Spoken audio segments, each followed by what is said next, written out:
All right, hello and welcome to the third Tuesday training. My name is Anna Fleece. I'm the Food and Ag Development Center Director with the Great Falls Development Alliance. Today, so just as a heads up, I'm part of the Food and Ag Development Center Network. We are 11 centers throughout the state of Montana that are dedicated to helping food and ag businesses just thrive, whether they're startups looking to expand or looking to get additional resources or funding opportunities. We are also joined today by Sam Blomquist of Prospera in Bozeman, Montana, who's another member in the FADC. So Sam's welcome to put her contact info in the chat if she likes. Other than that, today we are joined by Tracy McIntyre, the Executive Director of the Montana Cooperative Development Center, otherwise known as MCDC. She just celebrated her 5th work anniversary this month, so we're very excited to have her and all of her expertise. And I just want to give a little bit of a call out for her. In her 5 years in this position, she has not only navigated COVID, which I know was rough for a lot of our organizations, but she also rebuilt her team basically from the ground up and made sure that they were much more diverse and sustainable, and they've just helped dozens of co-ops in these past 5 years. So I'm very excited that we'll be able to talk to Tracy today and learn a little bit more about co-ops and how to build them in Montana. Thank you guys very much. All right. Thanks, Anna. Yeah. All right. So Tracy, we're going to start off with a little bit of not quite role play, but interview into scenario. I'm going to present a bunch of different scenarios for like when would be a good time to start a co-op, and you let me know if these are the right times for co-ops. So for scenario A, I am a farmer.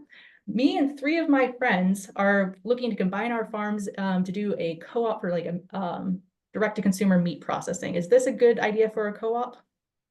It's a great idea for a co-op, but you need one more person. So one thing on, there's 4 different forms of cooperatives in the state of Montana. And so also, Jessica, I know you don't live in the state of Montana, so I am also going to make a little bit of a statement here.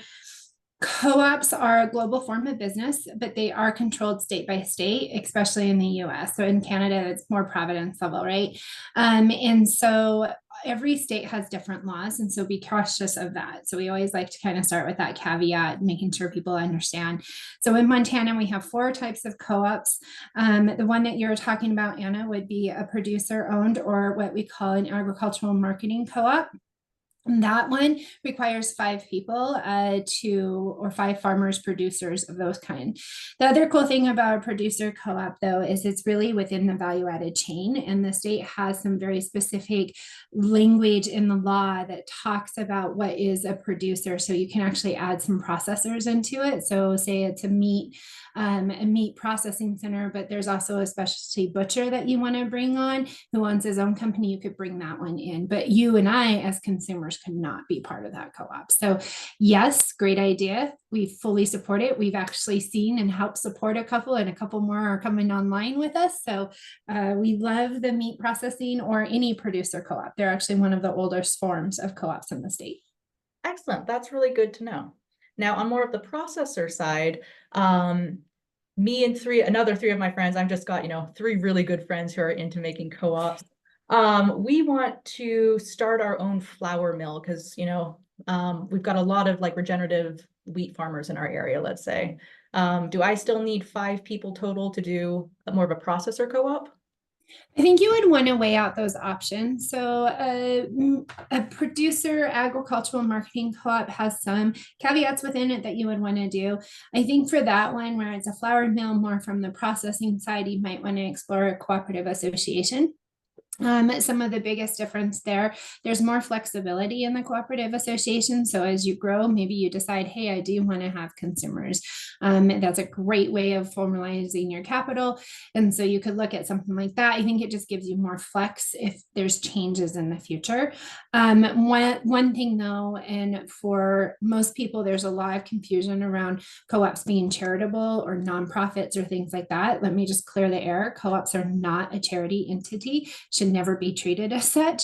But in the ag producer co-ops and the utility co-op laws, there are some tax exemptions and some opportunities to maybe get some tax breaks, where in a cooperative association in the state of Montana is full for profit.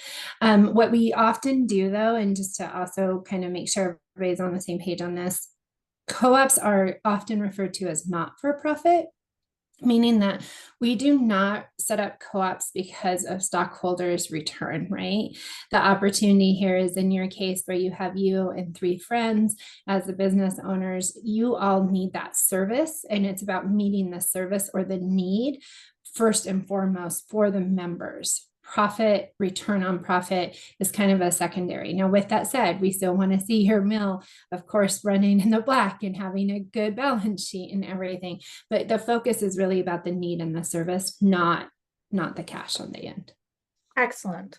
And then you mentioned there are 4 types of co-ops. So we've got our producers, our utilities, our co-op association. What's the one I'm missing? Let me share my screen real quick. I did some quick slides for you guys. I'm never on this one, so bear with me for a second because it looks a little different on my end. Okay. So if we go to this fun slide,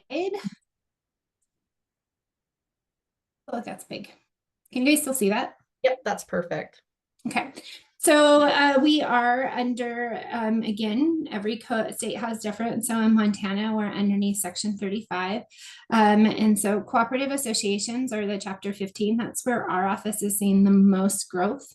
This is where we have a lot of flexibility. This is where we also come up with our "we can co-op" that slogan, because there is no sector requirements. In other states, there may be some sector requirements. So in a Chapter 15, this is where our investment co-ops, housing, all of those fall in. We do have a Chapter 16, which is also an agricultural association. This one is becoming pretty obsolete. There is a land requirement and a very hefty process to set this one up. I think this probably had a value 100 some years ago. There's actually only one in the state of Montana that is incorporated underneath that. And then there's one that is misincorporated underneath that we're hoping to clean up and get back over. So the Cooperative Agricultural Marketing Association, known as Chapter 17 in our world, this one is the one that you can get some exemptions. That's kind of where you see that nonprofit come into it. It is a hefty application, though, to apply for those at the IRS level, but we are seeing a pretty tremendous amount of growth in the Cooperative Agricultural Marketing Associations as well. And then we have our utility co-ops, Chapter 18, for your electrical and telecoms.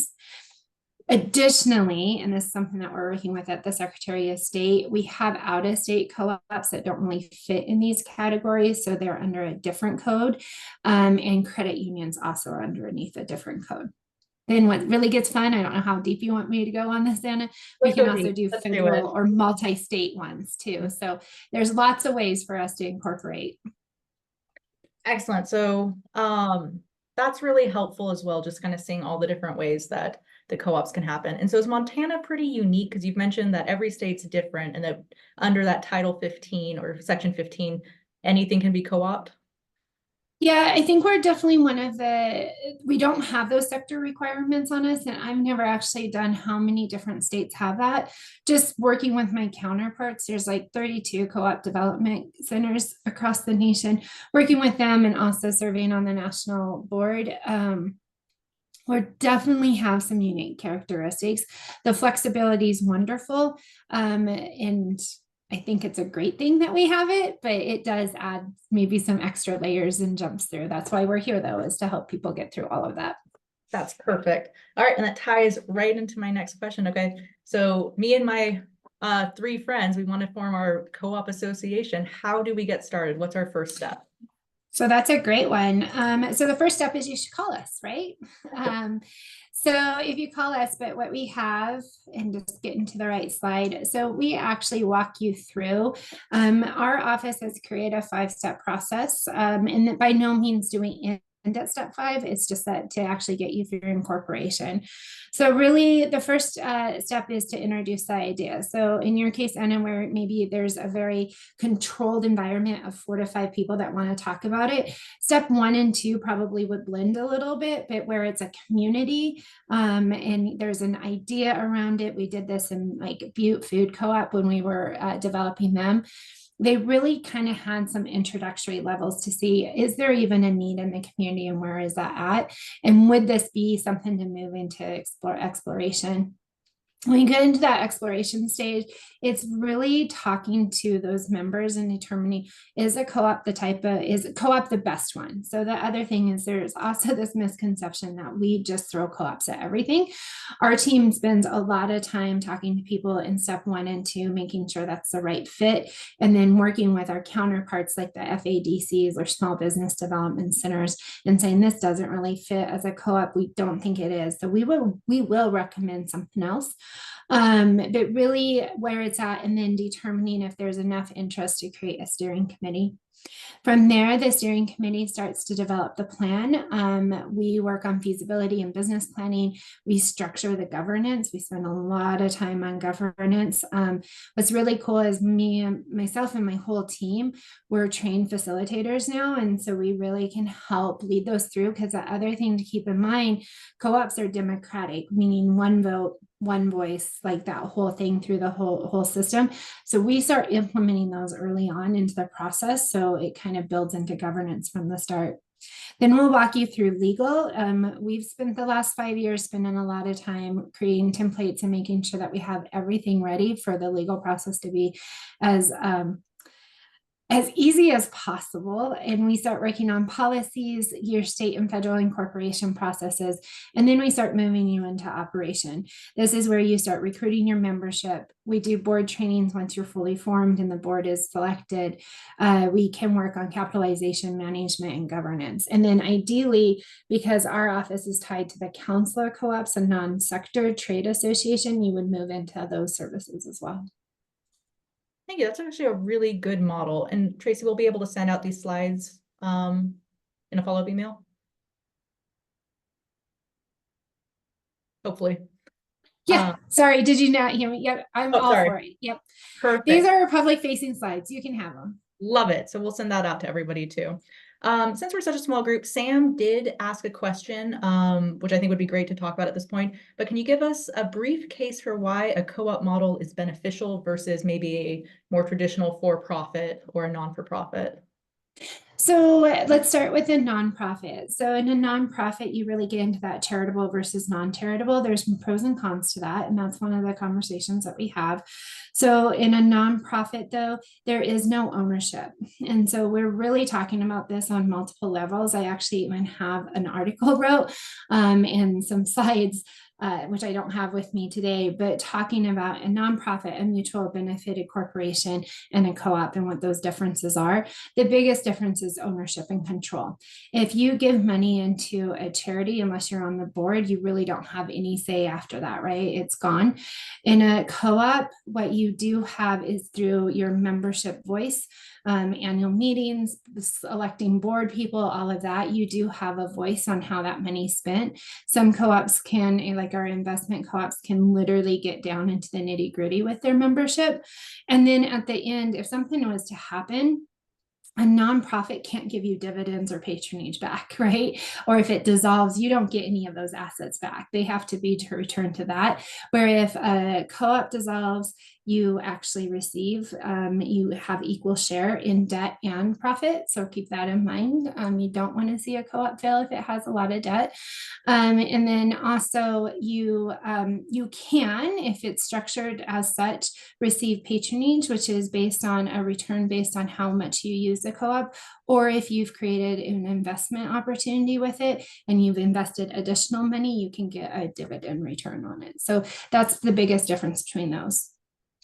Coming into more of a profit level, and I'm not going to get into the nitty gritty, there are some tax benefits on the cooperative side. Corporate tax, sometimes you can see that being done twice. The corporation gets taxed, and then if you as a stockholder get money, you also get taxed. In a co-op, you only get taxed once, either on the corporate level or on the private level. And then also it comes back to that control, having that democratic one vote for one person. No one stockholder or one person can't own like 51% and sell it out from underneath you or anything. So there's a perpetual lifespan of co-ops. Some of our co-ops that we're working with right now are And one we think was in 1889. We're actually going down trying to figure out when they were fully incorporated.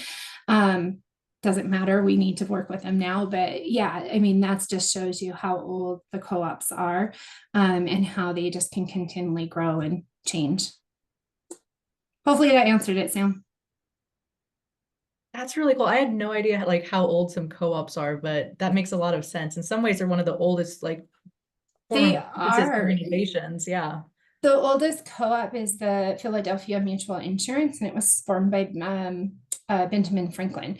So it was actually formed prior to us adopting the 7 guiding principles of co-op. So modern co-ops kind of historically have it based on 1844 or 45 Rochdale pioneers in England, which is really interesting. It was a group of miners, and not of high class. There's a lot of class division happening at that time period.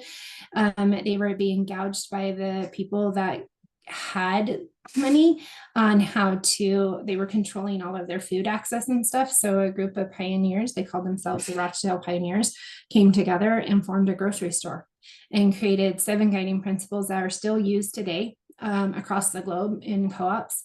And then I just find it fascinating given how much we are doing grocery and access to food work today. And in 1844, that was kind of our founding entity that started it all. So, yeah. That is really fascinating. Or really sad, depending on the fact that we're still fighting this food access stuff, right? Like, Yeah, it's true. It's both, but it's pretty, yeah, I find it pretty fascinating. But it's great that there's this option for people to get together, especially in rural communities, and really explore a way to get that need fulfilled for their community. Yeah. Just want to check. Does anyone else have any questions? Perfect. Going on. So now that we're kind of talking about like different forms of businesses when somebody's trying to start something, how many conversations do you have with a co-op like in a given year? Like, or people who are considering co-ops? Whoa. I'm sorry, I'm making you pull out You are. request. I actually was pulling up a list. So we have it's end of year, so I should have this handy. I just haven't added them up yet. So we've created 5 new co-ops this year, which doesn't seem like a lot, but 2 of them took 5 years to incorporate. One is a multi-stakeholder that has 5 different forms of ownership stacked up on top of each other. And it's a combination of like a traditional food co-op, the retail side, the food hub, processing, development, aggregation side. And then they're also developing like commercial kitchen, retail. So it's been interesting. So right now we have. All right. Hopefully not to steal the thunder, but I believe that was our Montana food hub that we discussed 2 weeks ago. Yep. So Yeah. they're very unique. So we have 17 co-ops under like in process forming. Those may take a year. They could take 5 years. Average time, I think the quickest we've done is 6 months. The longest is the 5-year. I would say average is 18 to 24 months. And then I don't know, I'm going down through this list. I think we have about 50 to 60 communities that have had 2 or more conversations with us, but they haven't formed a steering committee. So are in that initial stage 1 and 2. Excellent. And you feel like most companies or organizations kind of start in that stage 1, stage 2, and then maybe realize something else is working, or there's not as much of a motive, or not a motive, but like a need, or that kind of somebody to take lead, as it were. Yeah, so you do have to, in that steering committee, we talk about the democratic process and how you really do need to kind of set up that equal voice at all time, but you do need a champion. You need somebody that is passionate enough to kind of keep that initial group moving forward, calling the meetings, keeping people on task and stuff like that. So our office can't act as project managers. We are your advisors and we bring you through, but we do like having or like seeing one or two people that kind of are those lead people that we can talk to and say, hey, if it's going off a little bit on the derails, we check in with them. Do you think it's going to keep going? Do we need to transfer you over to another EDO that maybe is going to give you like a C Corp or something like that? So we try to stay in our lane of just working on the cooperative side and not like once they start to look like, ooh, maybe this isn't a co-op, we try to transfer them over to somebody else. And hopefully that happens the same way, right? Like others, we get referrals from people all the time. So. Perfect. So I believe and then Sam has a good question. Is there a time limit or is there a limit on revenue or are there limits on co-op transactions across the state borders or nations? Are there limits on transfer of ownership? And then finally, can you have tiered ownership, founding members with large shares, etc.? And Sam, you're Sorry, also that's my laundry list. I love it. Wow, Sam. Okay. Yeah. There is not a limit on revenue. There is a limit on your dividend return. And so on dividends, that is your investment cap. This is nationwide. That is capped at 8%. Montana was 6% last year until last session when we got it up to the 8. So we matched federal standards. Limits on co-op transitions across the state. It depends on how they're incorporated. So that's actually a tricky question. There are multiple. REI is a great example of a multi-state ownership, right? Tillamook, like there's hundreds, thousands CHS. I don't know if I have a actual number of how many work across. They're more, multi-state or a federal co-op. They have to incorporate, and then most of the time, if they're going to do an operation, they do a DBA. Now, Montana state laws is a little, I don't want to say confusing on that. We're working with the Secretary of State right now on cleaning up how what's called foreign cooperatives do business in the state of Montana. So there is some confusion on that right now, but they definitely can. We have multitudes of them, but cleaning up that process so it's easier for them to do business in the state. There is some limitations on selling stock in between state depending on how you're set up. So you do have to be a little careful because co-ops are blue sky exempt. So on those security laws, there is some limitations on how you can sell stock outside of the state of Montana. And that is part of what our legal team comes in and works with people on. If there is. Now, most of the co-ops that we're setting up are not really looking outside sales. Limits on transfer of ownership, that's case by case. Some have it where it's an inheritable stock. Others say it's not. So if it's only a $50 stock, like some of our food hubs or food co-ops, it's $50 to be a member. That's not a transferable one per se. Every co-op is different. They actually, during that structure of governance, they determine what that is. Now we have some stock that's 10, 20, 50,000 to buy that initial stock. That usually has a transferable component to it of some kind, or it's tied to the estate of the individual. So it's literally case by case. And you can absolutely have tiered ownership. We see you can have tiered ownership based on the first 30 members are going to get XYZ, but they don't get extra votes and they don't get extra ownership stock. They might get extra benefits of some sort or something in there. We also have seen it where the steering committee there's 3 steps that the steering committee kind of morphs through. What we're seeing is a lot of them for that first year of operation, they actually write in their bylaws that the steering committee / commissioners will become the first year of board, just so there's some continuity. Oftentimes they have other board members joining them, but they kind of try to keep some continuity between the steering committee and the first board. That doesn't always have to be tied to membership though. And then, like I was saying with Montana Food Hub, you can actually structure if there's different interests. So you and Anna are farmers and you like to do that. Jessica, maybe consumer, like all five of us have different interests, but we all have the same need. We can all come together and we may have different tiers based on the need that we're solving, but none of us would have more voice or more votes. Perfect. All right, so I just want to be aware of the time for everyone. We are at 12:27. Happy to stay a little bit late and keep answering questions, but no, this usually runs to 12:30.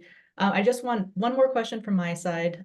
Clearly, Tracy, you are the expert and your team is the expert on a very complicated system. Is there anything we can do as, Montanans or service providers to support with the work that MCDC is doing? Well, thanks, Anna. 20 some years of working in the co-op field. I hope I know what I'm talking about by now. But I will tell you, I learn stuff every day. I have excellent counterparts and I'm always excited to learn.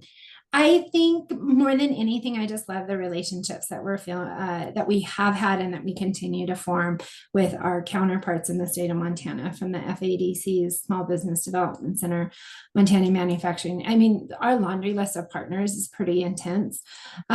We try to stay involved in different conversations and represent the cooperatives, as well as have like an idea of, hey, could we co-op that? What would that look like? And bring those models in. One thing our office is doing is, just so people are aware, it's not just about ag and food related. We do a ton of different work.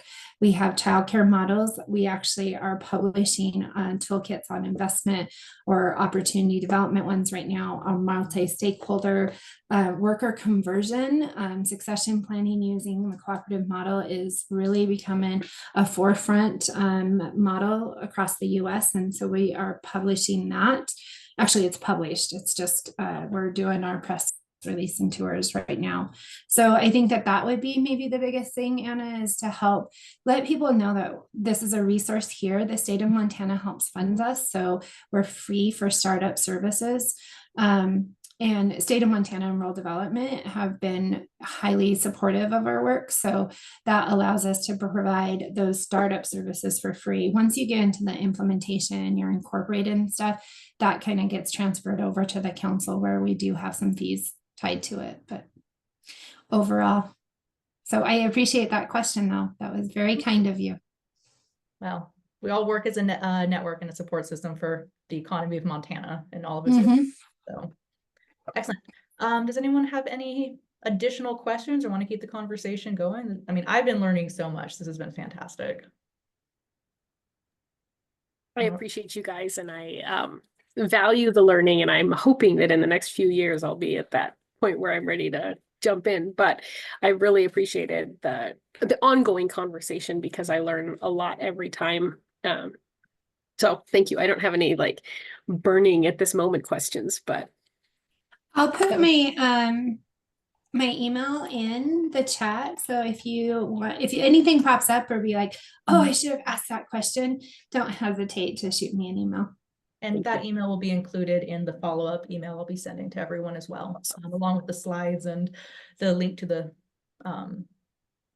this recording. Thank you. All right. Well, in that case, thank you guys, everyone. This has been one of my favorites. I think this has just been fantastic. Sam, I think well, thank you. But yeah.